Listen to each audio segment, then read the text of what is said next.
গুলি করতে করতে একদল মানুষ প্রায় 17-18 জন ওই ব্রিজের উপরে উঠতেছে। তাদের প্রত্যেকের মাথায় হেলমেট, পুলিশের প্যান্ট পরা, কিন্তু গায়ে স্যান্ডো গেঞ্জি পরা। আমার ওয়াইফ নিচে থেকে বলছে তাড়াতাড়ি নামো বলতেছিল। কোনো রকম নিচে নামালাম, নেমে আমার জাবিরের বাম হাতটা আমি ডান হাতে ধরলাম। মুহূর্তের মধ্যেই আমার ছেলে একটা চিৎকার, আমি দেখলাম যে তার পা দিয়ে রক্ত পড়তেছে, আর হাঁটতে পারছিল না। তখন তাকে আমি পাজো খুলে নিলাম। তখন কুয়েত মৈত্রী হাসপাতালে 6 নম্বর সেক্টরে তাকে নিয়ে গেলাম। প্রচুর রক্তক্ষরণ হচ্ছিল। তখন আমি ওই ম্যাডামকে বললাম, ম্যাডাম ওর রক্ত কি বন্ধ হয়েছে? হ্যাঁ, আপনি টেনশন করেন, রক্ত বন্ধ হয়ে গেছে। কিন্তু আসলে রক্ত বন্ধ হয় নাই। তাদেরকে আইসিইউতে পাঠাই দিল।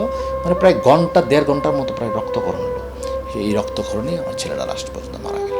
আমার 14 গোষ্ঠীর মধ্যে কেউ জামাত করতেন না। আমিও ছাত্র জীবনে একসময় ছাত্র দলের সাথে কাজ করেছি। জাবিরের মা এই জামাতের উসিলায় আজকে সে সংসদ সদস্য। যদিও আমরা জামাতের সাথে সম্পৃক্ত না, কিন্তু এখন আমার জাবিরের মার কথা শুনে মনে হয় জামাতের সাথে কাজ করতে যে স্বাচ্ছন্দ্য বোধ করতেছে, এই জন্যে যে তারা নাকি সবাই খুব ভালো মানুষ। আমি উত্তরার সর্বকনিষ্ঠ শিশু শহীদ জাবির ইব্রাহিমের বাবা। জাবির ইব্রাহিম আমার 3য় সন্তান ছিল, সবার ছোট ছিল সে। জাবির ইব্রাহিম যদিও 6 বছরের বাচ্চা, কিন্তু তার ভিতরে এই আন্দোলনের বিষয়টা, বিশেষ করে যখন জুলাই শুরু হলো 2024-এ, তখন তার ভিতরে আন্দোলনের বিষয়টা কাজ করতো এই জন্যই যে তার বড় বোন, মানে আমার বড় মেয়ে, আমার ভাতিজি, আমার ছোট ভাইয়ের মেয়ে, সেও বড়, তারা দুজনেই কলেজে পড়তো তখন। তো দুজনেই আন্দোলনে যেত। তারা একদম ফ্রম দ্য বিগিনিং তারা মাঠে যেত, রাস্তায় যেত। তার বন্ধুবান্ধব যারা আন্দোলনে জড়িত ছিল তাদের জন্য সে কোনো দিন তারা সিঙ্গারা নিয়ে যেত, কোনো দিন পানি নিয়ে যেত, এই খাবার দাবার এটা সেটা নিয়ে তাদেরকে হেল্প করতো আর কি। তো এই যে আন্দোলনে যেত, প্রতিদিন বাসায় এসে এই গল্পগুলো ওরা করতো। তো আমার তো ছোটো ছেলে 6 বছরের বাচ্চা, ওর বোনের সাথেই সে বড় হচ্ছিল। তো বোন যখন গল্পগুলো করতো, ওদের মন খারাপ করে কথাগুলো বলতো, তখন আমার ছেলে এগুলো শুনতো। তো একদিন মজার বিষয়, আমি তখন বসুন্ধরা আবাসিক এলাকার এখানে একটা কাজে গিয়েছিলাম, আমার অফিসের কাজে। ওইখানে একটা জায়গাতে ওয়ালের মধ্যে লেখা ছিল এরকম যে জাতির পিতা ইব্রাহিম, শেখ মুজিব কোন ঘোড়ার ডিম। আমি এটার ছবি নিয়ে আমার ছেলেকে বলছিলাম যে বাবা দেখো, তোমার নামে একটা স্লোগান। আমার ছেলের নাম জাবির ইব্রাহিম, তো যার কারণে এই স্লোগানটা খুব পছন্দ করতো। আরও অনেক স্লোগান সে টিভিতে, মোবাইলে শুনতো, কিন্তু দেখতাম অন্যান্যগুলোর সাথে এইটা সে একটু বেশি ঘরের মধ্যে ঘুরতো আর বলতো জাতির পিতা ইব্রাহিম, শেখ মুজিব কোন ঘোড়ার ডিম। তো ওর মা আবার মাঝে মাঝে ওকে বলতো, বাবা এটা তুমি বলো না, আশেপাশে মানুষ শুনলে তোমাকে তো বকা দিতে পারে, তুমি এটা বলো না। কিন্তু সে শুনতো না, সে বলতো। তো 5ই আগস্টের মানে 4 আগস্টের রাত্রে 12টার সময় আমি ওকে ধমক দিয়ে শুয়েছিলাম যে তুমি শুয়ে পড়ো, তুমি আর কিসের আন্দোলন, সে আন্দোলনে যাবে এরকম বলতেছিল যে বাবা আমি কিন্তু আন্দোলনে যাব। তো আমি তারা ধমক দিয়ে শুয়ে দিচ্ছি। পরের দিন সকালবেলা সে খুব তাড়াতাড়ি উঠে গেল। যেখানে সে 9টা-10টার আগে ঘুম থেকে ওঠে না, সেখানে ওই দিন খুব সকালে সে উঠে গেছে। উঠে আমি তখন পত্রিকা স্ক্রল করে কম্পিউটারে পত্রিকা দেখতেছিলাম। তখন মনে হয় 9টা কত যেন বাজে। তো ঘুম থেকে উঠেই, এটা 5 তারিখ সকালবেলা সে একটা হেলমেট, আমার ছোটো ভাইয়ের হেলমেট ছিল এরকম, হেলমেটটা মাথার মধ্যে দিয়ে বলতেছে বাবা আমার একটা ছবি নাও, আমি বড় হলে আর্মি অফিসার হব। তো আমি একটু অবাক হলাম, আমার মাউসটা একপাশে রেখে তার সাথে কথা বলতে চেষ্টা করলাম। বাবা তুমি বড় হলে আর্মি অফিসার হবো কেন বাবা হঠাৎ করে? দেখো না ভাইদেরকে কীভাবে মেরে ফেলছে পুলিশ, আমি বড় হয়ে পুলিশ গুলি করে মারবো। তো আমি একটু অবাক হলাম যে আন্দোলনের কথা শুনে প্রতিদিন, এই জন্য হয়তো সেরকম বলতেছে। যাই হোক, তাকে বুঝিয়ে টুঝিয়ে অন্য রুমে পাঠিয়ে দিলাম। আমি আমার পত্রিকা পড়ে বাজারে চলে গেলাম। বাজারে যখন চলে যাই, তখন বাজার করতে যাই, আরেক ফ্রেন্ডের বাসায় গেলাম, ওখানে কথা বলতেছি। আমি প্রায় 12টার দিকে, 11:30টার দিকে ফোন দিলাম, তখন বাসায় কেউ নাই। তো আমি তো বাসায় ছিলাম না, ওরা সবাই, আমার ছোটো ভাই, আমরা যৌথ পরিবার আর কি, আমরা একসাথে বসবাস করি একটা বাড়িতে। তো আমার মা অসুস্থ, উনি হুইল চেয়ারে চলাফেরা করেন। তো বাকিরা যারা আছে, আমার ছোটো 2 ভাই, তাদের ওয়াইফ, তাদের বাচ্চারা, আমার বাচ্চারা, তারা সবাই মিলে, আমার ওয়াইফ সহ সবাই মিলে তারা রাজপথে নেমে গেছে। নেমে যাওয়ার পরে আমি যখন ফোন দিলাম, তারা বাসায় নাই। বললাম যে তোমরা একটু টিভিতে থাকো, টিভিতে দেখো, আজকে সম্ভবত হাসিনা পদত্যাগ করতে পারে। এ কথা বলার পরে তারা বলতেছে না আমরা তো বাইরে। কী বলো, তোমরা বাইরে চলে গেছো? হ্যাঁ। ঠিক আছে, আমি আবার ওইখানে আড্ডা দিয়ে বাসায় আসলাম। হঠাৎ আমার ওয়াইফ প্রায় 2টার দিকে আমাকে ফোন করে বলতেছে যে তুমি তো এইরকম আন্দোলন আর কখনো দেখো নাই, তুমি তো 71ও দেখো নাই, এসে দেখে যাও এখানে কী অবস্থা, কত মানুষ। তো আমার বাসা তো আপনার ওই যে উত্তরা জসিমউদ্দিনের এই পাশে, রেললাইনের এই পাশে। তো আমি ওর এই কথা শুনে আমাকে যখন ডাকলো, তো আমি গেলাম, যে আমার ছেলে মেয়েদেরকে খুঁজে, অনেক মানুষ তো, অনেক ভিড়, তো ওদেরকে খুঁজে বের করলাম। প্রচুর মানুষ ঢুকতেছে টঙ্গী, আমার তো বাসা ওই যে টঙ্গীর থেকে প্রচুর মানুষ ঢুকতেছে। তখন ওদেরকে খুঁজে বের করলাম। বের করে আমার এই ছোটো জাবিরকে একটা নির্মাণাধীন একটা লোহার ব্রিজ ছিল ওখানে, আপনার স্কলাস্টিকার এই পাশে, র্যাব 1-এর পাশে আর কি, উত্তরা রেবনের পাশে। তো আমি তাকে নিয়ে উপরে উঠলাম, আমার বড় ছেলে আবদুল্লাহ তাকে উপরে উঠালাম, তারপর আমার ভাতিজার আমিন তাকে নিয়ে উপরে উঠালাম। ওঠায় ওখানে আমরা গল্প আড্ডা করতেছি, ছবি তুলতেছি, সেলফি করতেছি। হঠাৎ করে আমার ওয়াইফ নিচেই ছিল, ডাকতেছে যে দেখো ওর তো খিদা লাগছে, ওকে নিয়ে আসো। তো আমি বললাম বাবা চলো আমরা বাসায় দেখো, না আমি আন্দোলন দেখবো। এই যে হাজার হাজার মানুষ, সে উপর থেকে দেখতেছে এত মানুষ যাচ্ছে, সব গণভবনের দিকে যাচ্ছে, এটা সে উপভোগ করতেছে, উপর থেকে দেখতেছে, ভালো লাগতেছে তার। কিন্তু তার তো খিদা লাগছে, তার মনটা খারাপ। মা বলতেছে তো চলে আসো চলে আসো, সে যাবে না, সে আন্দোলন দেখবে। তো ঠিক আছে, আমরাও ওইভাবেই ছিলাম। হঠাৎ করে 4:32 বলতেছে এই জন্যে যে পরবর্তীতে দেখলাম ওর একটা ছবি নিয়েছিলাম আমি, যেটা তার মুষ্টিবদ্ধ এরকম একটা হাতের, খুব তেজস্বী একটা হাতের এরকম মুষ্টিবদ্ধ হাত, এটা হলো 4:32 এই ছবিটা। ওই সময় যখন ছবিটা তুললাম তার পরপরই দেখি যে ওই দিক থেকে গুলির আওয়াজ, এই আপনার উত্তর দিক থেকে, মানে পূর্ব থানার, উত্তরা যে পূর্ব থানা, যেটা পূর্ব থানাটার পাশ, ওই দিক থেকে গুলি করতে করতে একদল মানুষ প্রায় 17-18 জন ওই ব্রিজের উপরে উঠতেছে। তাদের প্রত্যেকের মাথায় হেলমেট, পুলিশের প্যান্ট পরা, কিন্তু গায়ে স্যান্ডো গেঞ্জি পরা। ওরা গুলি করতেছে এবং সাউন্ড গ্রেনেড করতেছিল। আমার ওয়াইফ নিচে থেকে বলছে তাড়াতাড়ি নামো বলতেছিল। আমি এই দৃশ্য দেখে আমিও হতবিহ্বল। হাজার হাজার মানুষ চতুর্দিকে দিক বিদিক ছোটাছুটি করতেছে। আমি নিচে ওদেরকে কোনো রকম নিচে নামালাম, নেমে আমার জাবিরের বাম হাতটা আমি ডান হাতে ধরলাম, ধরে ওকে নিয়ে দৌড়াতে আমি পূর্ব দিকে যাচ্ছিলাম। পূর্ব দিকে আমার বাসা, রেল লাইনের ওই পাশে, আমি বাসার দিকে দৌড়াচ্ছি। যখন দৌড়ায় আমি প্রায় এপিবিএন, আর্ম পুলিশ ব্যাটালিয়নের গেট বরাবর যখন আসলাম, তখন দিয়েছে খুব কাছ থেকে আবার গুলির শব্দ শুনতেছি। পিছনে তাকালাম, আমার ওয়াইফও দাঁড়ায় গেল। আমি বললাম তাড়াতাড়ি আসো। তো ও একটু এদিক সেদিক তাকাচ্ছে, কী ব্যাপার, এখানেও গুলির আওয়াজ। তো সত্যি সত্যি গুলির আওয়াজ, মানে মুহূর্তের মধ্যেই আমার ছেলে একটা চিৎকার করে উঠছে পরে আমি দেখলাম যে তার পা দিয়ে রক্ত পড়তেছে। তখন আমি ভাবলাম যে হয়তো রাবার বুলেট। তাকে নিয়ে আরেকটু সামনে আগানোর চেষ্টা করলাম, কিন্তু সে আর হাঁটতে পারছিল না। তখন তাকে আমি পাজকুলি নিয়ে দৌড়ে যাচ্ছে। আমার তো ছেলে ভাতিজা তারা পিছনেই ছিল। আমি ওরে নিয়ে একটু দৌড়ে সামনে গিয়ে বামে ঘুরে আমি তখন কুয়েতমূর্তি হাসপাতালে 6 নম্বর সেক্টরে তাকে নিয়ে গেলাম। প্রচুর রক্তক্ষরণ হচ্ছিল। তো ওখানে যখন ইমার্জেন্সিতে তাকে নেওয়া হলো, তারা ব্যান্ডেজ করলো, মুখে মাস্ক লাগালো, চেষ্টা করতেছে রক্ত থামানোর জন্য। তখন আমি ওই ম্যাডামকে বললাম, ম্যাডাম ওর রক্ত কি বন্ধ হয়েছে? হ্যাঁ, আপনি টেনশন করেন, রক্ত বন্ধ হয়ে গেছে। কিন্তু আসলে রক্ত বন্ধ হয় নাই। তার যে সাবঅর্ডিনেট যে ডক্টর ছিল, ডক্টরকে সে বলছে স্যার কী করবো, রক্ত তো বন্ধ হচ্ছে না। কিন্তু এটা আমি কানে শুনতে পাইলাম। তখন আমি তাকে বললাম, দেখেন আমার ছেলের ও পজিটিভ রক্ত, আপনি দেখেন কারোর কাছে রক্ত আছে কিনা। রক্ত বেশ কয়েকটা ছেলে পেলে তো ওই মুহূর্তে দাঁড়িয়ে গেল যে আঙ্কেল আমাদের ও পজিটিভ, কোনো সমস্যা নেই, রক্ত দিব। কিন্তু ওইখানে ওই হসপিটালে আপনার রক্ত ট্রান্সফারের কোনো ব্যবস্থা ছিল না, এবং বাচ্চাদের আইসিইউ ছিল না। কিন্তু তারা তাৎক্ষণিক আমার ছেলেকে আইসিইউতে পাঠিয়ে দিল। কিন্তু আইসিইউতে তো আমার ছেলে, মানে এই রক্তক্ষরণ, মানে প্রায় 1.5 ঘন্টার মতো প্রায় রক্তক্ষরণ হলো। এই রক্তক্ষরণেই আমার ছেলেটা লাস্ট পর্যন্ত মারা গেল। আমরা যারা শহীদ পরিবার, আমার মনে হয় সবারই একটা হতাশা কাজ করে এই জন্যে যে প্রায় 2টা বছর হতে চললো আমরা এই হত্যাকাণ্ডের একটা বিচারও এখন পর্যন্ত দৃশ্যমান আমরা দেখি নাই। রায় হয়েছে এই যে গত ইনুর, এটা নিয়ে 6ষ্ঠ রায় হয়েছে, ঠিক আছে। হাসিনারও রায় হয়েছে, ঠিক আছে। কিন্তু রায় হলে কি হবে, এটা কার্যকর কখন হবে আমরা জানি না। এবং বিচার এত ধীরগতি, আপনারা হয়তো জেনে থাকবেন জাবিরের মা এই জামাতের উসিলায় আজকে সে সংসদ সদস্য, কিন্তু সে সংসদেও বলেছে যে বিচারগুলো ধীরগতি হচ্ছে। আমিও প্রায় সময় চেষ্টা করি বলার জন্য, বিভিন্ন ফোরামে আমি কথা বলার চেষ্টা করি যে আমরা বিচারের কাঠগড়ায় তাদেরকে দাঁড়া করিয়েছি, কিন্তু বিচার তো ধীরগতিতে হচ্ছে। ট্রাইব্যুনাল তার মতো করে চেষ্টা করছে, কিন্তু আমরা মানে আশাহত আর কি, বিচার আমরা আদৌ পাবো কিনা জানি না। সদিচ্ছা, এটা হলো সরকারের সদিচ্ছা। যদি সরকার ইচ্ছা করে যে না আমরা জুলাইয়ের বিচার করব, খুব তাৎক্ষণিক করব, যেমন দেখেন রামিসার এটা কিন্তু খুব দ্রুতই হইল, এবং আন্দোলনের মুখে এটা দ্রুত করতে বাধ্য করলো। তো ওইটা যদি দ্রুত হয়, তো জুলাইটা কেন দ্রুত হবে না? জুলাই তো আজকে প্রায় 2 বছর হয়ে গেছে, এবং এগুলোর এত তথ্য প্রমাণ এত বেশি তাজা, এটার তো মানে ধীরগতি হওয়ার প্রশ্নই আসে না। কিন্তু কোথায় যেন আমার কাছে মনে হয় কেন যেন পিছুটান আছে, কারো কোনো পিছুটান আছে এরকম। আবার এই আওয়ামী লীগের তারাও বিভিন্ন জায়গা থেকে হয়তো তাদেরকে কি পিছন থেকে টানতেছে নাকি বুঝতেছি না, একটা রশি মনে হয় পিছন থেকে টান দেয়। আমরা আসলে খুবই আশাহত, মানে যে এইগুলো কেন এত দেরি হচ্ছে। তবে তো তত্ত্বাবধায়ক সরকার চেষ্টা করছিল, যে ইউনূস সাহেবের সরকার কথা বলতেছি, তারাও 1.5 বছর চেষ্টা করছে। ওইখানেও দেখলাম যে তাদেরকে কে যেন পিছন দিকে টানতেছিল। এই কারণেই হয়তো দেরি হচ্ছে, এবং এটার যে কোথায় ষড়যন্ত্র হচ্ছে আসলে আমরা তো আর সাধারণ মানুষ বুঝতে পারি না। কার্যক্রম খুবই তাদের অবস্থা নাজুক অবস্থা।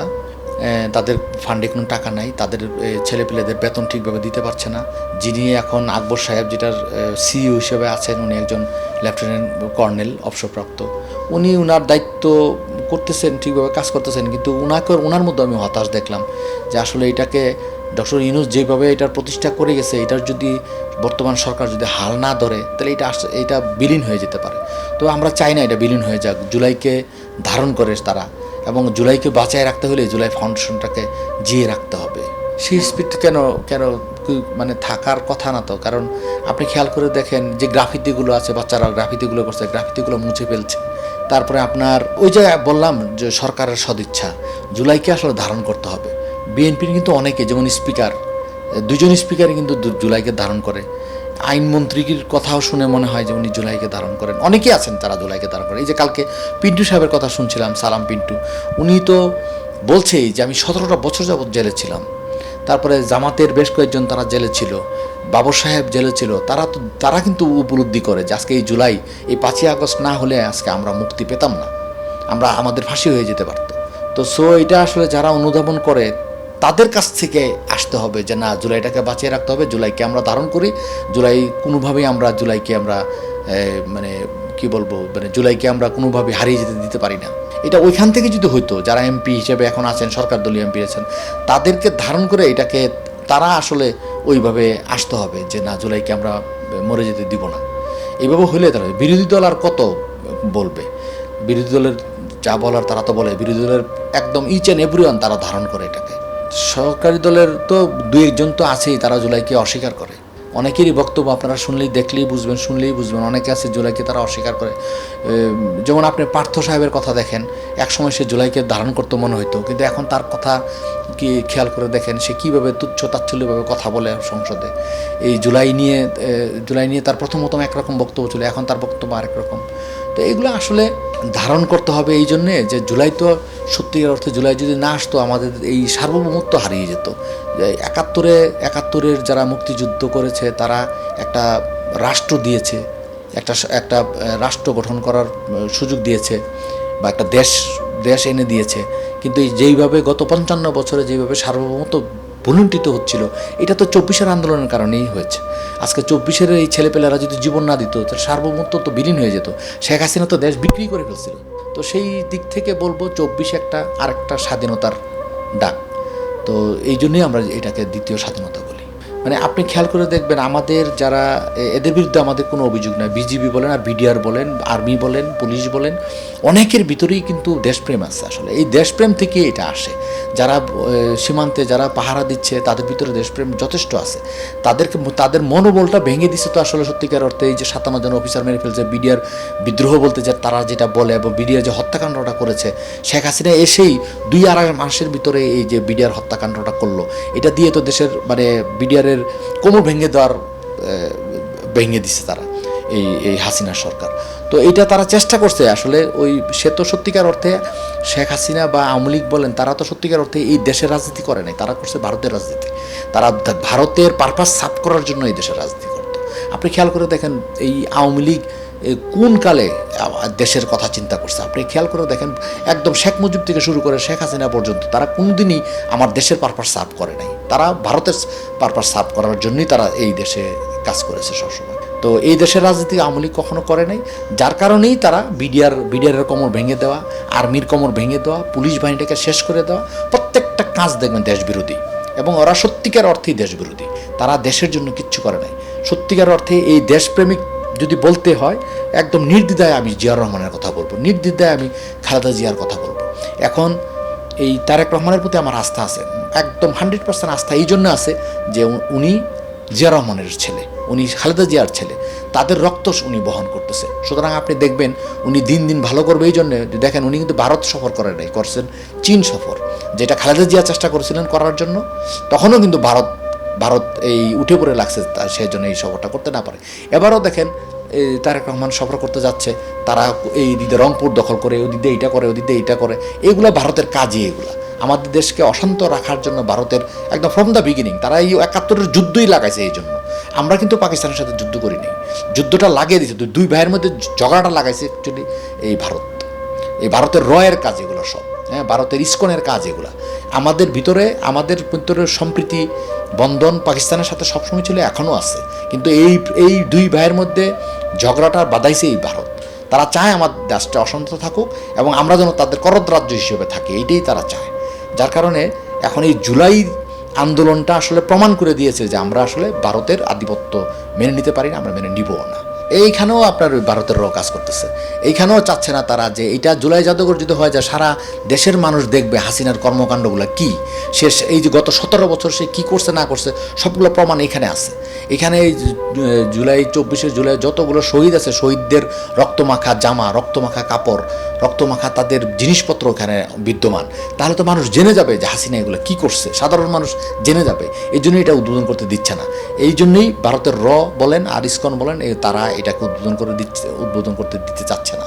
এখানে ভারতের যে প্রেতাত্মা এখানে কাজ করতেছে, যার কারণে এটা উদ্বোধন করতে পারতেছে না। এখানে সরকারের তো একদম কারো কথা না শুনে এটাকে ওপেন করে দেওয়া উচিত সর্বসাধারণের জন্য। সরকার এটা পারবে, ইনশাল্লাহ আশা করতেছি পারবে। সরকার আমার কাছে মনে হচ্ছে তারা ধীরে ধীরে শক্তি অর্জন করছে এবং একসময় এটা ওপেন করে দিবে।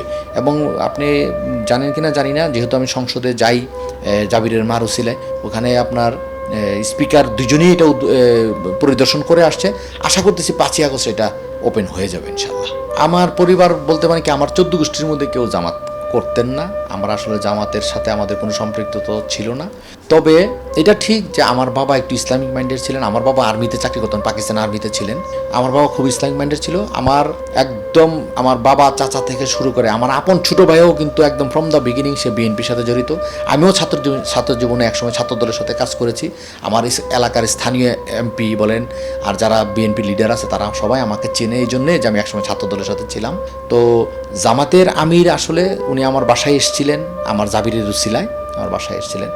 উনি কেন জানি সম্ভবত আমাদের ফ্যামিলিটাকে পছন্দ করেছেন। ওনার কাছে হয়তো মনে হয়েছে যে জাবিরের মা একটু ইসলামিক মাইন্ডের এবং উনি সবসময় পর্দা করেন। উনি জেনে শুনেই আমাদেরকে প্রস্তাব দিয়েছেন। উনি সরাসরি প্রস্তাব দিয়েছেন, আমাকে প্রস্তাব দিয়েছেন। তো উনি প্রস্তাব দেওয়ার কারণ উনি যাচাই বাছাই করেই প্রস্তাব দিয়েছেন। উনি অনেক কোয়ারি করছেন, কোয়ারি করে তারপরে আমাকে প্রস্তাব দেওয়ার পরে আমি প্রস্তাবটা ফেলে দিইনি। কারণ আমি চিন্তা করেছি এই জুলাইকে ধারণ করতে হলে, এই জুলাইকে বেঁচে রাখতে হলে আসলে সংসদে কথা বলার দরকার, জুলাইয়ের পক্ষে কথা বলার দরকার। এই জন্যই আমি চিন্তা করেই আমি আমার ওয়াইফকে মানে জাবিরের মাকে আমি রাজি করেছি। ও প্রথম রাজি ছিল না, আমি তাকে রাজি করিয়েছি যে না, সংসদে যেতে হবে, কথা বলতে হবে। এখন জামাতের পক্ষ থেকে আমাদেরকে সম্মান করেছে একজন শহীদের পরিবার হিসেবে, যদিও আমরা জামাতের সাথে সম্পৃক্ত না। কিন্তু এখন আমার জাবিরের মার কথা শুনে মনে হয় জামাতের সাথে কাজ করতে যে স্বাচ্ছন্দ্য বোধ করতেছে। এই জন্যে যে তারা নাকি সবাই খুব ভালো মানুষ, বলতেছে তারা অনেক ভালো, তারা অনেক হেল্পফুল।